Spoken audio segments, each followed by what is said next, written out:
Wala nagbili akong yun sa akin, ipapakita mo sa akin yung promo. Bigay mo yung cellphone mo, may bibigay ko sa'yo yung cellphone ko. Okay, anyway, sige, pagbibigyan kita ngayong araw na to. Pero, bukas na bukas, bibilang kita ng iPhone.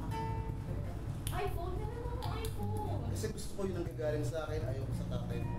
Okay na, tumasaya na ako. Basta mahalaga, ako lang ang mahal mo at ikaw lang ang mahal ko. Sigurado At may na? tiwala ako sa'yo at may tiwala ka rin naman sa akin. Okay, sige, magtitiwala ako sa'yo. Pero ano yung nababalitaan ko sa kapitbahay natin? Na alin? Na pumupunta ka raw doon sa malaking bahay. Saan mo lang bahay? Wala lang mo lang bahay na sa kapitbahay natin. Meron daw doon eh, may nagsasabi sa akin. Kaya lang hindi ko pinaniniwalaan yun. Gusto ko sa'yo manggaling. Kaya nga, mas At gusto ko naniniwala. makita ng dalawa kong mata yun. Mas naniniwala ka ba sa kanila kaysa sa akin, nag-girlfriend mo? Siyempre, mas maniniwala ako sa'yo kung ipapakita mo sa akin kung sino yung nag-miss ko na yan. Wala nga! Kaibigan ko nga lang yun. Saka bakit? Magkikita tayo parang bis na bis ka. Ako ganito lang. Oh, hindi nga Nakaliban eh. ka pa. It's because I love you.